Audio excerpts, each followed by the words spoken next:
প্রিয় ভাইয়েরা, জুলুমে ভরা বিশ্ব আজ ত্রাণকর্তার অপেক্ষায় আছে।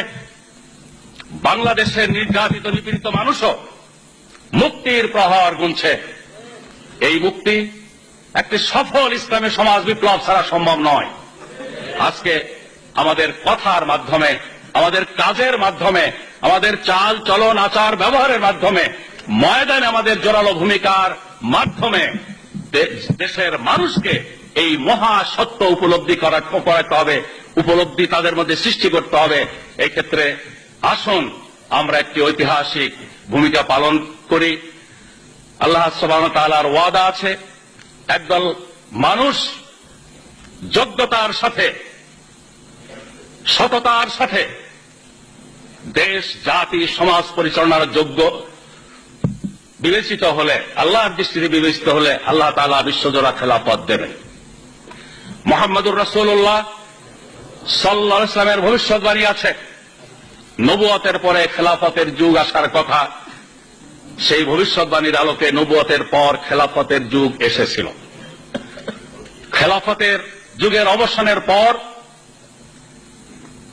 মুলুকিয়াত রাজতন্ত্রের যুগের আসার কথা ছিল, সেটাও এসেছে। আজকে বিশ্বে 2-4টি দেশে যে রাজতন্ত্র আছে, এটা কয়েকদিনের মেহমান হিসেবে আছে। রাজতন্ত্রের অবসানের পর বিশ্বের দেশে দেশে যে সমাজ ব্যবস্থা, রাষ্ট্র ব্যবস্থা প্রতিষ্ঠিত হয়ে আছে, যে নামেই ডাকা হোক না কেন, তার আসল পরিচয় জুলুমতন্ত্র। ধর্মনিরপেক্ষতার নামে হোক, জাতীয়তাবাদের নামে হোক, পশ্চিমা গণতন্ত্রের নামে হোক, আর যে নামেই হোক না কেন, রাসূল পাক সাল্লাল্লাহু আলাইহি ওয়াসাল্লামের ভবিষ্যৎবাণীর আলোকে এই জুলুমতন্ত্র ইতিহাসের শেষ কথা নয়, এরও অবসান ঘটবে। এর অবসরের প্রেক্ষাপটে আবার আসবে খেলাফত আলা মিনহাজিন নবুয়তের জামানা। বিশ্ব পরিস্থিতি, বর্তমান বিশ্ব পরিস্থিতি চোখে আঙুল দিয়ে আমাদের দেখিয়ে দিচ্ছে, এই বর্তমানে বিরাজমান জুলুমতন্ত্রের অবসানের দিনক্ষণ ঘনিয়ে এসেছে। এরপরেই বিশ্বব্যাপী ইনশাআল্লাহ ইসলাম বিজয়ী শক্তি হিসেবে প্রতিষ্ঠিত হবে। ইসলামী আন্দোলন বিশ্বব্যাপী আজ পরীক্ষা নিরীক্ষার, ইমানের অগ্নি পরীক্ষার একটি স্তর অতিক্রম করছে।